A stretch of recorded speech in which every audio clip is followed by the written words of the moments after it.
जिले के जिला प्रभारी और वर्तमान में भाईचारा मंडल प्रभारी, हम सबके गुरु, राजनीतिक गुरु भाई एडवोकेट हरिनंदन सिंह जी आपके बीच में बात कर रहे थे। इसके बाद में हमारे साथ चल करके आए हुए ऋषभ देशमुख जी, जो कि स्टूडेंट फेडरेशन के जिलाध्यक्ष हैं, और हमारे साथ में भाई विपिन बहुजन जी, क्योंकि महासचिव भीम आर्मी का काम देख रहे हैं साथियों।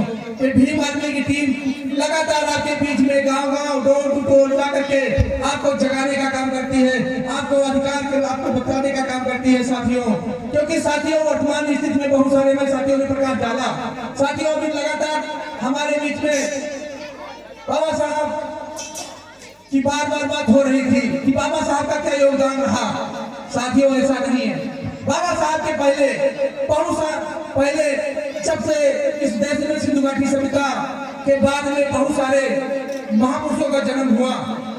तथागत बुद्ध से लेकर के दादू, भीखा, पलटू, नानक, संत कबीर, संत रैदास, संत गाड़िए, चोखा मेला, बसवन्ना, संत कबीर और ज्योतिबा फूले, सावित्रीबाई फूले, छत्रपति साहू जी महाराज, डॉक्टर बाबा साहब भीमराव अम्बेडकर, माननीय काशीराम साहब, पेरियार ललन सिंह यादव, राम स्वरूप वर्मा, जगदेव प्रसाद कुशवाहा।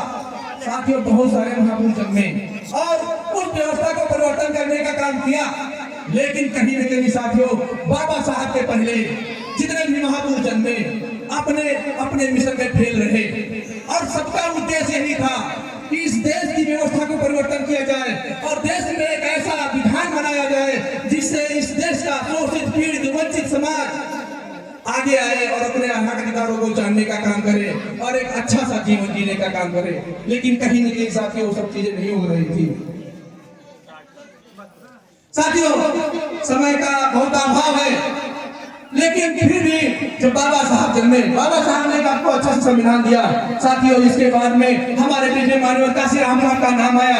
माननीय काशीराम साहब कन्याकुमारी से लेकर के कश्मीर तक, कश्मीर से लेकर कन्याकुमारी तक साइकिल चला करके आपको आपके अधिकार को बताने का काम किया, वोट को बताने का काम किया कि आज अब राजा का बेटा राजा नहीं बनेगा, अब हर एक व्यक्ति राजा हो सकता है, लेकिन वो दम आम में है, आपकी वोट में है। लेकिन हमारा बहुजन समाज जब आपको संविधान मिल गया वो सारी चीजें भूल गया, और भूलने के बाद स्थिति आज हमारे बीच से हमारा नेता जाता है और नेता बनने के आपके अधिकारों को हनन करने का काम करता है।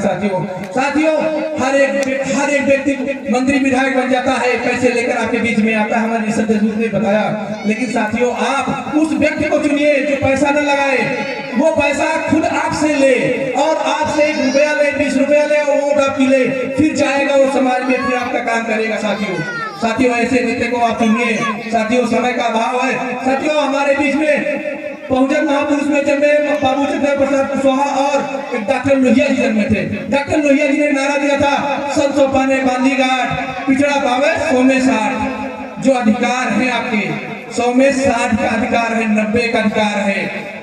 साथियों उसी नारे को बाबू जगदेव प्रसाद कुशवाहा जी जो कि बिहार की धरती पे जन्मे, और राम स्वरूप वर्मा जी जो कि कांची धरती पे जन्मे, उन्होंने नारा दिया था 100 में 90 शोषित है, शोषितों ने ललकारा है, धनदौलती राजपाट में 90 भाग हमारा है। समता की जिसमें चाह नहीं वो बढ़िया इंसान नहीं, बिन समता समाज नहीं, बिन समाज जनराज नहीं, जो जमीन को जोते बोए वो जमीन का मालिक होवे। और राष्ट्रपति हो चपरासी की संतान, सबको शिक्षा एक समान, सबको शिक्षा सबको काम, वरना होगी नींद हराम। शिक्षा स्वास्थ्य रोजगार को दे सके वो सरकार निकम्मी है, और जो सरकार निकम्मी वो सरकार बदलनी है। लेकिन साथियों आज बहुत स्थिति खराब चल रही है। साथियों 2 लाइन कहने के बाद मैं अपनी बात को खत्म करता हूँ। पेरियार ललन सिंह यादव हमारे समाज में जन्मे थे, यादव समाज के थे। साथियों उन्होंने 2 लाइन कही थी कि बलिदान सिंह का होठ सुना, बकरे बलमेत को लाए गए, किचुए कटिए में फंसाए गए, बिरधारी को दूध पिलाया गया, बलिहार का बाल नवा का हुआ, बलहीन सदा तड़पाए गए। इसलिए साथियों स्वयं में बलवान बनिए, ताकतवर बनिए, तभी जाके कल्याण होने वाला है। और हम अपनी बात को समाप्त करते हैं। आप सबने मेरी बात को सुना, बहुत बहुत धन्यवाद। आवाज जय भीम, जय संविधान, इनकलाब जिंदाबाद।